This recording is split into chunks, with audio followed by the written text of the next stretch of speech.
बांग्लादेश पाकिस्तान हेब नहीं बोली पाकिस्तान ठारू 1971 रे अलगा होई निजे गोटे स्वाधीन देश रे परिणत होइथिला। तानाशाही विरुद्ध रे बांग्लादेशवासी संघर्ष करी अलगा होइथिले पाकिस्तान ठारू। आज सही बांग्लादेश पाकिस्तान रास्ता रे आगे चली माने बांग्लादेश हेबाकु जाउछि आउ गोटे पाकिस्तान। से बांग्लादेश रे तांको संस्थापक को जेमिति हत्या करथिले आज से संस्थापक को झियं को देश देछि फांसी दंडादेश। जेउ शेख हसीना दिने निजे आईन आनिथिले जेउ आईन आनिथिले सेही आईन आधार रे आज तांको होइछि फांसी दंडादेश। बांग्लादेश रे वर्तमान कोनोसी दलर सरकार नहीं किंतु देश चालुछि आउ देश रे ऑर्डर्स भी पास होछि। खाली ऑर्डर्स में देशर पूर्वतन प्रधानमंत्री आउ पूर्वतन गृहमंत्री को फांसी दंडादेश होइछि। बांग्लादेश एबे गति करुछि गृहयुद्ध आड़कू। नमस्कार, जय जगन्नाथ। गतकाली बांग्लादेश रा पूर्वतन प्रधानमंत्री शेख हसीना को बांग्लादेश रा कोर्ट फांसी दंडादेश शुणाणी करिछि। एही शुणाणीटी होइछि 2024 मसिया रे होइथिबा प्रोटेस्ट अगेंस्ट रे। से प्रोटेस्ट थिला 2024 मसिया रे बांग्लादेश रे गवर्नमेंट जॉब रिफॉर्म करिबा पई आंदोलन आरंभ होइतिला। एही आंदोलन धीरे धीरे तीव्र रूप नेइतिला आउ एहा गोटे भयंकर आंदोलन रे परिणत होइतिला। आउ आंदोलनकारी माने शेख हसीना माने तत्कालीन प्रधानमंत्री को घर को माड़ी आसिथिले आउ तापरे प्रधानमंत्री से समय शूटेड साइट रो ऑर्डर मध्ये देइतिले। एमती अनेक किछि होइतिला 2024 मसिया जुलाई अगस्त मासरे। आउ ए प्रोटेस्ट रे पाखापाखि 1400 रु ऊर्ध्व प्राणहानि होइतिला। सेही समय जो मानक जीवन जाइतिला आउ सेही प्रोटेस्ट अगेंस्ट रे एबे बांग्लादेश कोर्ट रे ऑर्डर आसीछि आबा शेख हसीना को अगेंस्ट रे तांको फांसी दंडादेशर शुणाणी होइछि। एही शुणाणीटी होइछि क्राइम अगेंस्ट ह्यूमैनिटी माने मनीष मानक विरुद्ध रे माने मनीषत्व विरुद्ध रे जो क्राइम करा जाय सेही अगेंस्ट रे तांको फांसी दंड शुणा जाइछि। तांको बेसिकली शेख हसीना 2009 रे 8-9 रे से प्रथम थर पई प्रधानमंत्री होइतिले। से समय से एक एक्ट पास करथिले बांग्लादेश रे इंटरनेशनल क्राइम ट्रिब्यूनल। सेही ट्रिब्यूनल आधार रे आजी शेख हसीना को होइछि फांसी दंडादेश। तांको ऊपर लागिछि तीनोटी चार्ज। प्रथम हेउछि प्रोटेस्टर को ऊपर अटैक करिबा माने जो माने आंदोलनकारी आसीथिले तांको ऊपर अटैक करिबा। द्वितीय होछि मिलिटरी फोर्स यूज करिबा माने आंदोलनकारी एते तीव्र नथिले स्टिल तांको ऊपर मिलिटरी वेपन ड्रोन्स एमित सब लीथल वेपन्स रा व्यवहार करा जायथिला। आ गोटे होछि क्रिमिनल अगेंस्ट ह्यूमैनिटी माने ह्यूमन राइट्स अब्यूज सेटा मध्ये थर्ड चार्ज लागिछि तांको ऊपर। माने से समय जो माने आहत होइथिले बा से समय जो माने मृत्यु वरण करथिले बा जो मानकर कंडीशन खराब थिला सेमान को हॉस्पिटल नबा पई काले से समय शेख हसीना ऑर्डर देथिले तांको न नेबा पई। तेनु एही सब एलिगेशन लागिछि बेसिकली तीनोटी चार्ज ऊपर मेन चार्जेस ऊपर सेमि तो अनेक किछि लागिछि किंतु ए तीनोटी मेन चार्ज अगेंस्ट रे ही तांको विरुद्ध रे जो दंडादेश जारी होइछि। एथिरे जेतेबेले कोर्ट रे सबुठ बड़ कथा ला कोर्ट रे एही दंडादेश बा फाइनल वर्डिक्ट सुना गला से समय कोर्ट रे प्रेजेंट थिबा प्रत्येक व्यक्ति ताली मारिथिले। आमे सोशल मीडिया रे गोटे वीडियो देखिया पाउछु। आ शेख हसीना को अगेंस्ट रे विभिन्न डिजिटल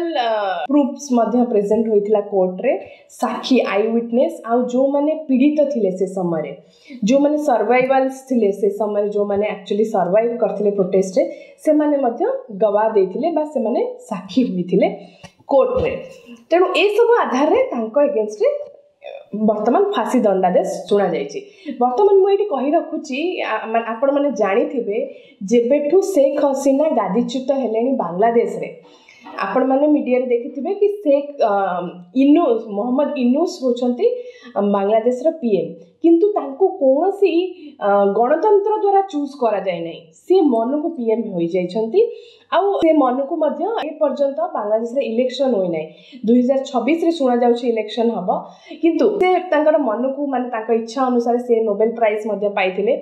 तेणु बांग्लादेश आप जानते हैं प्रोटेस्ट पछरे अनेक स्टोरीज आम अनेक थर मीडिया देखी आसुँ डीप स्टेट्स भी हाथ अच्छी तेणु से जहाँ भी होना कहीं से जो चक्रांत कर शेख हसीना को गादीच्युत करा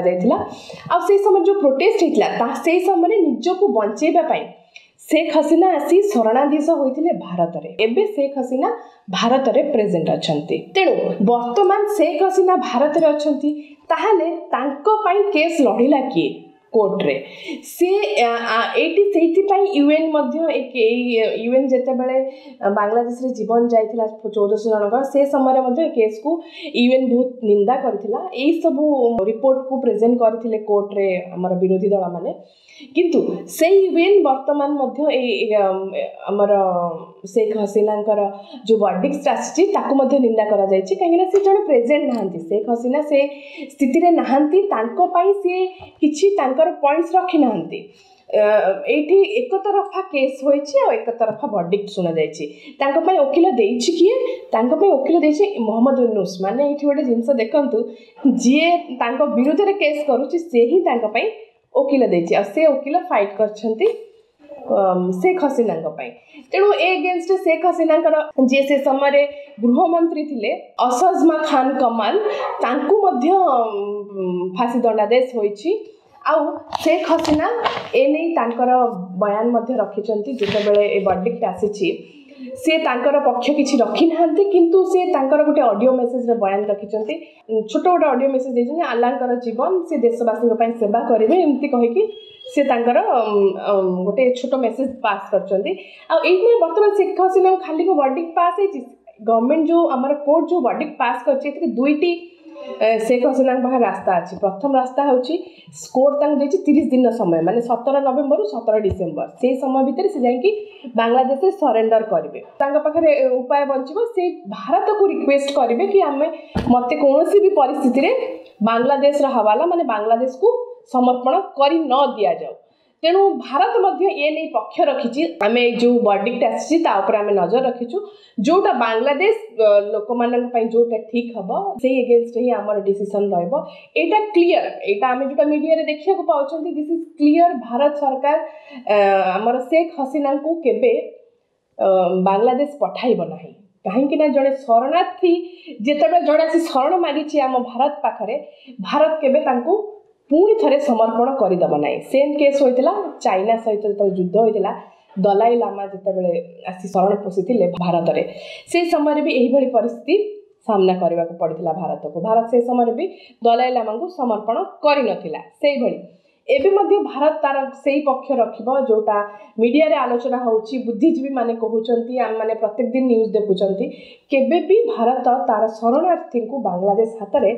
समर्पण करदेव ना